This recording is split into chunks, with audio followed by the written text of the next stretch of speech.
Hello friends, எல்லாரும் எப்படி இருக்கீங்க? இன்னைக்கு வீடியோவில் நம்ம பார்க்க போகிறது, நீங்கள் நினைக்கக்கூடிய நபரோட பெயரை வெறும் 3 தடவை சொன்னால் உடனே அவங்க உங்களுக்கு கால் பண்ணுவாங்க.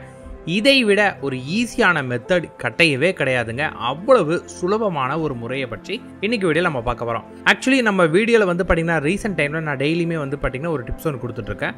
அந்த வகையில் இன்னைக்கு ஒரு டிப்ஸ் நான் உங்களுக்கு கொடுக்குறேன். அதை வச்சு கண்டிப்பாக உங்களோட வெற்றி உறுதிப்படுத்திக்கலாம். ஆக்சுவலி நிறைய பேர் வந்து பார்த்தீங்கன்னா பேசிக் அப்படிங்கிற ஒரு விஷயம் தெரியாமல் அவங்க சொல்லக்கூடிய விஷயம் என்னன்னா, நான் எல்லா மெத்தடும் பண்ணுறேன் எனக்கு நடக்கல, நான் எல்லா மெத்தடும் பண்ணுறேன் எனக்கு நடக்கல அப்படிங்கிற வார்த்தையை நிறைய பேர் சொல்லிட்டு இருக்காங்க.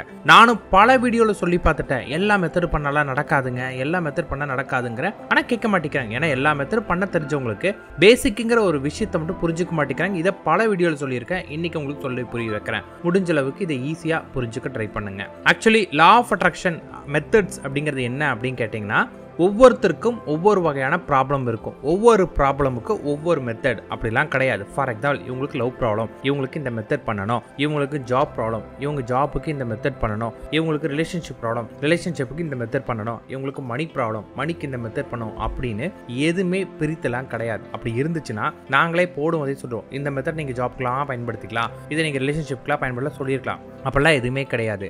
மெத்தட்ஸ் வந்து பார்த்தீங்கன்னா உங்களுடைய ப்ராப்ளமுக்கு கிடையாது, உங்களுடைய கேரக்டர், உங்களோட குணத்துக்கு தான் மெத்தட்ஸ். ரொம்ப சிம்பிளாக சொல்கிறேனே, இப்போ ஃபார் எக்ஸாம்பிள் ஒரு சில பேருக்கு எழுதுறது அப்படிங்கிறதுனா பிடிக்கவே பிடிக்காது. ஒரு நபருக்கு எழுதவே பிடிக்கல அப்படின்னு நினைக்கக்கூடிய ஒரு நபரை வந்து பார்த்தீங்கன்னா, நீங்கள் எழுதக்கூடிய மெத்தடு பண்ணாதான் உங்களுக்கு நடக்கும் அப்படின்னு நம்ம சொன்னால் என்னாகும், அவங்க எழுதுறது வந்து ஃபோர்ஸ் பண்ணி எழுதுவாங்க. அப்போ அது வந்து பார்த்தீங்கன்னா அவங்களுக்கு அது ஒரு வேலையாக தெரியும். அதையும் பண்ணுறேன் அப்படின்னு கஷ்டப்பட்டு பண்ணுவாங்க, செய்வாங்க, இல்லைன்னு சொல்ல வரல, கஷ்டப்பட்டு பண்ணுவாங்க. அப்போ அதில் அவங்களோட முழு மனம் செயல்படாது. அப்போ அது உங்களுக்கு ஒர்க் அவுட் ஆகாது. நீங்கள் உங்களுடைய கேரக்டருக்கு தகுந்தாற் போல எந்த மெத்தட் உங்களுக்கு சரி வருமோ, உங்களோட கேரக்டருக்கு நீங்கள் எந்த மெத்தட் பண்ணும்போது நீங்களா உணர்ந்து உங்களால் பண்ண முடியுதோ அதுதான் உங்களுக்கான மெத்தட். அந்த மெத்தடை நீங்கள் பண்ணும்போது நீங்கள் பண்ணிட்டு இருக்கீங்க அப்படிங்கிற தாட்ஸை இல்லாமல் நீங்கள் பண்ணுவீங்க. அதை பண்ணுறப்ப உங்களுக்கு ஒரே ஒரு தாட், நீங்கள் யாருக்காக பண்ணுறீங்களோ அவங்க உங்ககிட்ட வருவாங்க அப்படிங்கிற நம்பிக்கையோட பண்ணால் போதும். ரெண்டாவது என்ன விஷயம் அப்படின்னு கேட்டிங்கன்னா, மெத்தட்ஸ் வந்து பார்த்தீங்கன்னா இவ்வளவு காலம் தான் பண்ணணும் அப்படிங்கிற வரைமுறையை முதல்ல கட் பண்ணி தூக்கிடுங்க. ஏன்னு கேட்டிங்கன்னா, depend on your problem. For example, உங்களை விட்டு ஒருத்தவங்க போயிருக்காங்கன்னா அவங்களுடைய மனநிலை எல்லாருக்கும் ஒரே மாதிரி இருக்காது. ஏன்னா நிறைய பேருக்கு இப்படி விட்டுட்டு போயிருக்கலாம், நம்ம பிரச்சனையாக இருக்கலாம். எல்லாத்துக்குமே வந்து பார்த்தீங்கன்னா எக்ஸ்ட்ரீமான கோவம் அப்படிங்கிறதுலாம் இருக்காது. ஒரு சில பேரோட பிரச்சனைகளை உங்களை விட்டு போனவரோட மனநிலை வேற மாதிரி இருக்கும். அப்போ அந்த டைம் டியூரேஷன் எடுக்கும். ஃபார் எக்ஸாம்பிள், இன்னைக்கு நீங்கள் ஒரு மெத்தட் பண்ணுறீங்க, மெத்தடே 3 நாள் மெத்தட் தான் இருக்குது. 3 நாள் அவங்க மனசு டோட்டலாக மாறிட்டு அவங்க வந்துடுவாங்க அப்படின்னு நினச்சிங்கன்னா கண்டிப்பாக நிறைய பேர் வருவாங்க, சில பேர் வரமாட்டாங்க. வராதவங்களோட மனம் அந்த அளவுக்கு உங்களால் காயப்பட்டிருக்கும். ஸோ ஒரு காயம், நமக்கு ஒரு புண்ணு பட்டிருக்கு, ஒரு பிளேடில் கையை கிழிச்சிட்டிங்க அப்படின்னா அந்த காயம் மாறுறதுக்கும் சில காலங்கள் எடுக்கும். சின்னதாக பிளேடில் கிழிச்சதுக்கும் ரொம்ப ஆழமாக கிழிச்சதுக்கும் டிபெண்ட் ஆன் டைம் இருக்கு இல்லையா? நீங்கள் என்ன மாதிரியான மருந்து கொடுக்குறீங்க அப்படிங்கிறது முதல் இடம். ரெண்டாவது, என்னதான் மருந்து கொடுத்தாலும் அதற்கான நேர காலங்கள் எடுக்கும் இல்லையா? அந்த மாதிரி தான் உங்களுக்கும் கால நேரம் எடுக்கும். So it's take a time. அதை புரிஞ்சுக்கிட்டு நீங்கள் தொடர்ந்து பண்ணினீங்கன்னா வெற்றி நிச்சயம். ஸோ இந்த 2 விஷயத்தை மட்டும் புரிஞ்சுக்கோங்க. இன்னைக்கு நான் கொடுக்கக்கூடிய மெத்தடும் உங்களோட கேரக்டருக்கு தகுந்தா போல, எனக்கு இது பண்ண முடியுங்க, எனக்கு இது பண்ணுறதுனால எனக்கு இது ஒரு மெத்தடாகவே தோண கிடையாது, என் லைஃப்பில் இது ஒரு பார்ட்டாக தான் எனக்கு தெரியுது அப்படின்னு நினச்சிட்டு நீங்கள் இதை பண்ணும்போது என்ன பர்பஸ்க்காக பண்ணுறீங்களோ அதில் அப்படியே ஒன்றி போய் நீங்கள் பண்ணுறீங்க. எந்த விதமான எண்ண அலைகளும் இல்லாமல் அந்த ஒரு தாட்டில் முழு நம்பிக்கையோடு நீங்கள் பண்ணுறீங்கன்னா ரிசல்ட்டும் அந்த அளவுக்கு வேகமாக உங்களுக்கு கிடைக்கும். ஸோ நீங்கள் எந்த அளவுக்கு பண்ணுறீங்க, அவங்க எந்த அளவுக்கு பாதிச்சிருக்காங்க, இது 2 பொறுத்து மாறும். ஆனால் இது வந்து பணத்துக்கோ பொருளுக்கோ இந்த மாதிரி கிடையாது. ஏன்னு கேட்டிங்கன்னா, பணம் பொருள் இது 2மே வந்து பார்த்தீங்கன்னா அதுக்கு உணர்வு கிடையாது. அப்போ நமக்கு அதை சீக்கிரம் அட்ராக்ட் பண்ணலாம். ஆனால் ஒரு மனிதரை அட்ராக்ட் பண்ணும்போது அவங்களுக்கு உணர்வுகள் இருக்குது. It's take a time. இதை மட்டும் புரிஞ்சுக்கிட்டிங்கன்னா நீங்கள் என்ன பண்ணாலும் வெற்றி கிடைக்கும். அடுத்தது, ஏதாவது ஒரு மெத்தடை மட்டும் பண்ணுங்க. ஒன்னே முழு நம்பிக்கையோட தொடர்ந்து அதை பண்ணுங்க. இன்னைக்கு ஒரு மெத்தட் பண்ணுறீங்க, இல்லை நாளைக்கு இன்னொரு மெத்தட், நாளைக்கு இன்னொரு மெத்தட் அப்படி மாறிட்டு இருந்தீங்கன்னா நீங்கள் எந்த ஒரு மெத்தடுமே முழு கவனத்தோட செய்ய மாட்டீங்க.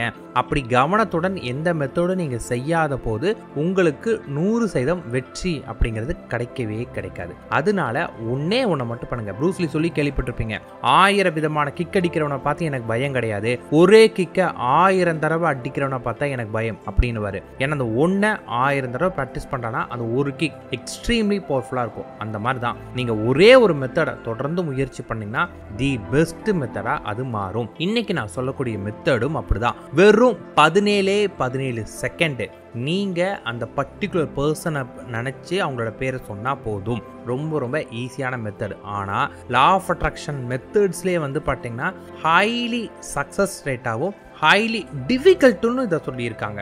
ஏன் அப்படின்னு கேட்டிங்களா, நீங்கள் 17 செகண்ட் யாருக்காக பண்ணுறீங்களோ அவங்கள உங்களோட ஆழ்மனதில் அப்படியே நிறுத்தி இந்த அவங்களோட பெயரையோ இல்லை அவங்கள பற்றி நீங்கள் ஏதாவது ஒன்று சொல்லும்போது அது அப்படியே அவங்களுக்கு போகும். 17 செகண்ட் என்னங்க சொடக்கு போகிறதுல டக்கு டக்குன்னு போயிடும் அப்படின்னு நினச்சிங்கன்னா அங்கே தான் நமக்கு டைவர்ஷன் வரும். ஆனால் ப்ராக்டிஸ் மேக் அ மேன் பர்ஃபெக்ட்டுங்கிற மாதிரி நீங்கள் தொடர்ந்து சொன்னீங்கன்னா உங்கள் மனசில் அப்படியே நின்றுடும். இந்த 17 செகண்ட் மெத்தடை வந்து அப்படியே ரிசர்ச் பண்ணி பாருங்க.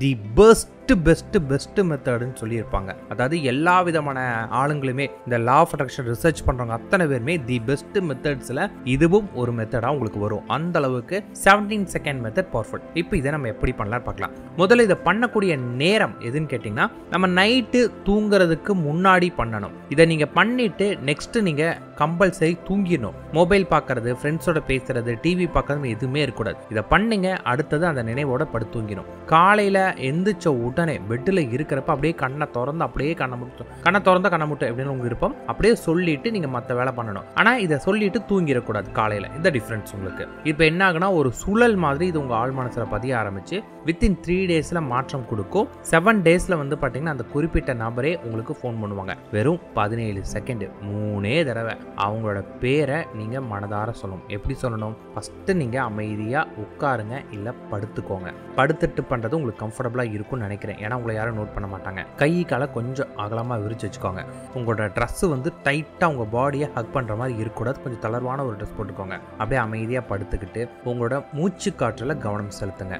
உங்களோட மூச்சு காற்றை மெதுவா இழுத்து வெளியேறது இந்த மாதிரி இதே ஒரே ஃப்ளோவா பண்ண உங்க மனம் வந்து ஒரு குறிப்பிட்ட லெவல்ல அமைதியான நிலைக்கு வரும். உங்களுக்கு நல்லா தெரியும் என் மனம் அமைதியான நிலைக்கு வந்துருச்சு அப்படின்னு நீங்க காதலிக்கக்கூடிய நபர் யார மேல உயிருக்கு உயிரா இருக்கீங்களோ அவங்கள நினைக்க ஆரம்பிங்க. அவங்கள திங்க் பண்ண ஆரம்பிங்க. அவங்களுடைய உருவத்தை உங்க கண்முன் நிறுத்துங்க. அவங்களும் நீங்களும் சந்தோஷமா இருந்த அந்த மூமெண்ட்டை நினைங்க. அதன் பிறகு அவங்க உங்களுக்கு கால் பண்றாங்க, அவங்க போன் எடுக்கிறாங்க, அவங்க போனை டயல் பண்றாங்க, உங்க பேர் அவங்க டயல் பண்ணி அந்த போன் உங்க மொபைலுக்கு வருது அப்படின்னு விஷுவல் பண்ணுங்க. அதன் பிறகு கண்களை மூடிக்கிட்டு நீங்க அவங்கள எப்படி கூப்பிடுவீங்க? ஃபார் எக்ஸாம்பிள் அவங்க பேர் மணினா தான் கூப்பிடுங்கன்னா மணின்னு 3 தடவை சொல்லணும். இந்த 3 தடவை 17 செகண்டுக்குள்ள சொல்லி முடிக்கணும். இல்லாட்டி 60 செகண்ட் ஆனாலும் பரவாயில்ல, ஆனா அது கம்மியா சொல்லக்கூடாது. அவ்வளவுதான். இல்ல நீங்க அவங்களுக்கு ஏதாவது பெட் நேம் வச்சு கூப்பிடுவீங்க அப்படின்னா அந்த பெட் நேம் வச்சு சொல்லணும். அந்த மாதிரி நீங்க வந்து பாத்தீங்கன்னா 3 முறை அவங்க பேரை சொல்லிட்டு அவங்களோட ஃபோன் கால் நீங்க அட்டன் பண்றதா நினைச்சிட்டு அப்படியே படுத்துட்டு நீங்க கண்களை மூடிக்கிட்டு அவங்க ஃபோன் பண்ணியிருக்காங்க, அந்த ஃபோன் காலை நீங்க அட்டன் பண்ணியிருக்கீங்க அப்படிங்கிற எண்ணத்தோடையே படுத்து தூங்கிருங்க. அடுத்த நாள் காலையில எந்திரிக்கும் போது உங்களுக்கு அந்த எண்ணம் இருக்கணும். அப்படி இருந்தா அதாவது நைட்டு மேபி உங்களுக்கு கனவாவே வரும். அடுத்து நீங்க எந்திரிக்கும் போது இதே தாட்ஸோட எந்திரிப்பீங்க. அப்படி எந்திரிச்சிங்கன்னா தான் நீங்க கரெக்டா பண்ணியிருக்கீங்கன்னு அர்த்தம். எந்திரிச்ச உடனே திருப்பி வந்து பார்த்தீங்கன்னா அதே போல உடம்ப ரிலாக்ஸ் பண்ணிட்டு இந்த மாதிரி மூச்சு பயிற்சி நீங்க பண்ணிட்டு அதன் பிறகு வந்து பார்த்தீங்கன்னா அவங்கள விஷுவல் பண்ணிட்டு அவங்க ஃபோன் எடுத்து உங்களுக்கு கால் பண்ற மாதிரி அந்த கால் உங்க கைக்கு உங்க மொபைலுக்கு வருது அப்படின்னு கற்பனை பண்ணிக்கிட்டு ஒரு 17 செகண்ட் அவங்களோட பெயரை சொன்ன பிறகு ஒரு 3 முறை அவங்க பெயரை சொன்ன பிறகு அதன் பிறகு ஃபோனை எடுத்து நீங்க பேசுற மாதிரி ஒரு 1-2 நிமிடங்கள் அதை நினைச்சிட்டு உங்களோட மற்ற வேலைகள் பண்ணுங்க. அந்த நாள் முழுக்க நீங்க எப்படி இருக்கணும்னு கேட்டீங்கன்னா எந்த நொடி வேணாலும் அந்த ஃபோன் வரும் அப்படிங்கிற நம்பிக்கையோட ஃபோன் காலுக்காக நீங்க காத்துட்டு இருக்கணும். இவ்வளவுதான். இதை பண்ணீங்கன்னா நிச்சயமா வரும். இதை எத்தனை நாள் பண்ணும் அப்படின்னு கேட்காதீங்க. ஏன்னா இது வந்து ஒரு வேலையா கடமையா செய்யாதீங்க. உங்களோட ரெகுலர் லைஃப் ரொட்டீனா இதை பண்ணுங்க. நான் இதை பண்ணுறேன் அப்படிங்கிற எண்ணத்தோட பண்ணீங்கன்னா ஒர்க் அவுட்டே ஆகாது. இதை நீங்கள் வந்து பார்த்தீங்கன்னா டெய்லியும் அனுபவித்து பண்ணணும். டெய்லியும் அதை நீங்கள் ரசித்து பண்ணணும். ஏன்னா நீங்கள் ஆசைப்பட்ட நபர்கிட்ட கால் வருது, அந்த நம்பிக்கையை வந்து உங்கள் மனசில் அப்படியே ஊற்று போல பெருக்க வைக்கணும். டெய்லி நைட் நீங்கள் தூங்கும்போது அந்த சந்தோஷத்தோட எனக்கு கால் வந்துருச்சு அப்படிங்கிற சந்தோஷத்தோட நீங்கள் தூங்கணும். அடுத்த நாள் காலையில் கால் வரும் அப்படிங்கிற நம்பிக்கையோட கால் வந்துருச்சுங்கிற எண்ணத்தோட தான் உங்கள் நாளை தொடங்கணுமே. இதே போல் அந்த நாள் முழுக்க எந்த நொடி வேணாலும் அவங்க கால் வரலாங்க இருக்கணும். அவங்க ஃபோன் கால் உங்களுக்கு வந்துட்டு இருக்கு, இப்போ அவங்க கிட்ட பேசிட்டு இருக்காங்க, நீங்கள் எப்படி நடந்துப்பீங்களோ அந்த சந்தோஷமான வாழ்க்கையை நீங்கள் வாழ ஆரம்பிக்கணும். நம்ம எப்போ நம்மக்கிட்ட ஒரு பொருள் இருக்குன்னு சந்தோஷமான வாழ்க்கையை வாழும்போது அந்த பொருள் நமக்கு ரொம்ப பெரிய விஷயமா இருக்காது, அது ரொம்ப சுலபமாக நமக்கு கிடைக்கும். இந்த ஒன்றை புரிஞ்சுக்கிட்டு நீங்கள் நடந்தீங்கன்னா 100% உங்களுக்கு நடக்கும். அவங்கக்கிட்ட உங்கள் ஃபோன் நம்பர் இல்லை, எது வேணாலும் இருந்துட்டு போட்டோம், குறை சொல்லாதீங்க. அது இல்லை, இது இல்லை, அது கிடைக்காது, இது கிடைக்காது அப்படின்னு நினைக்கிறதுக்கு பதிலாக கடவுள் இந்த பிரபஞ்சம் நினைத்தால் எப்போ எது வேணாலும் நடக்கலாம். ஏன்னா அவங்க உங்களை விட்டு போகிறதும் அந்த மாதிரி ஒரு மிராக்கில் தான் நடந்திருக்கு. அதே போல் அவங்க வரதும் அந்த அதிசயம் நடக்கும் அப்படி நீங்கள் நம்புனீங்கன்னா நடக்கும். உங்களுடைய நம்பிக்கைக்கான சக்தியை நீங்கள் அறுவடை செய்வீங்க. அந்த நம்பிக்கையோட பண்ணுங்க. All the best.